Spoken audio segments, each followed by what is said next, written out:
मैं ऋषिपाल आज के मुख्य समाचारों के साथ आज हम बात कर रहे हैं बिहार चुनाव की। बिहार चुनाव में पीएम एक साइड में है, मतलब बीजेपी एक साइड में है। बिहार में जो भी तांडव चल रहा है उसकी पूरी डिटेल आपके सामने दिखाने वाले हैं। क्या बीजेपी चाल चल रही है, क्या आरजेडी चल रही है और क्या कांग्रेस चल रही है। कांग्रेस आरजेडी ने कसकर तंज कसा है बीजेपी पर। तो जानते हैं पूरी डिटेल में क्या हुआ क्या नहीं।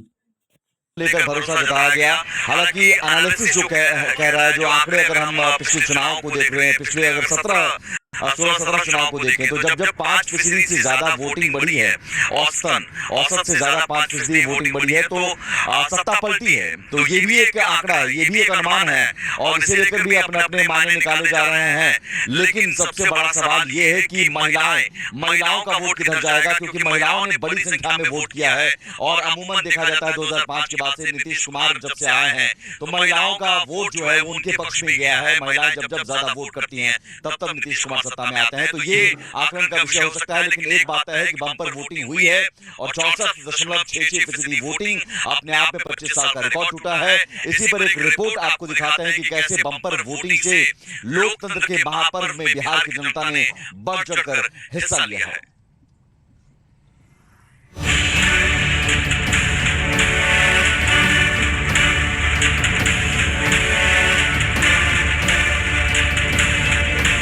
बिहार में जनता ने रिकॉर्ड तोड़ वोटिंग की है। बम्पर वोटिंग की वजह से राज्य में 25 साल पुराना रिकॉर्ड टूट गया है।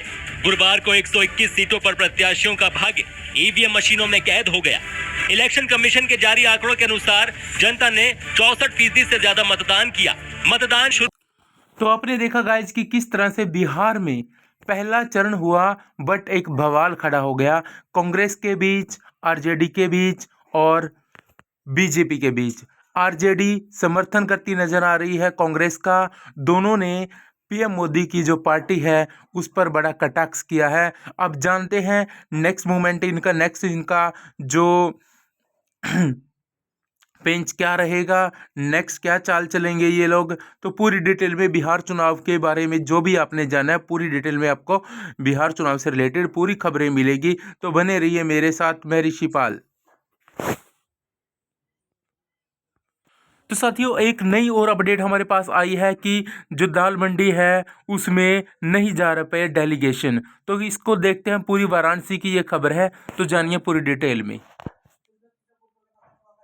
कि इस समय वीवीआईपी मूवमेंट है, क्योंकि देव दीपावली अभी तुरंत खत्म ही हुआ है। बहुत सारे वीवीआईपी इस समय शहर में है, बहुत भीड़ भाड़ है इस समय।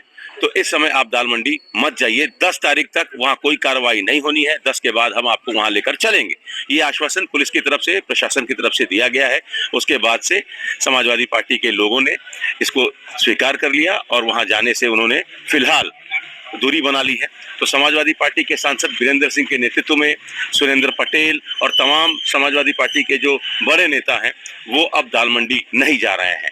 तो लगातार दाल मंडी को लेकर जो विवाद की स्थिति बनी हुई है, अलग अलग तरीके से कल वहाँ शहरे मुफ्ती अब्दुल बाती नुमानी पहुँचे, उनके साथ बहुत सारे मौलाना पहुँचे। वो दाल मंडी के लोगों से उन्होंने बातचीत की। उसके बाद समाजवादी पार्टी के लोग वहां जाना चाह रहे थे, लेकिन उनको वहां नहीं जाने दिया गया। 28 अक्टूबर को तो आपने देखा कि किस तरीके से दाल मंडी में किसी को भी डेलीगेशन के लिए नहीं जाने दिया, चाहे तो आरजेडी का हो, चाहे वो कोई भी नेता हो, वहां नहीं जा पाएगा 10 नवंबर तक। अगर मेरे आपको विचार, मेरी खबरें अच्छी लगी तो आप क्या करोगे, चैनल को सब्सक्राइब करोगे और नेक्स्ट जो वीडियो आएगी उसको सबसे पहले देखोगे। जय हिंद।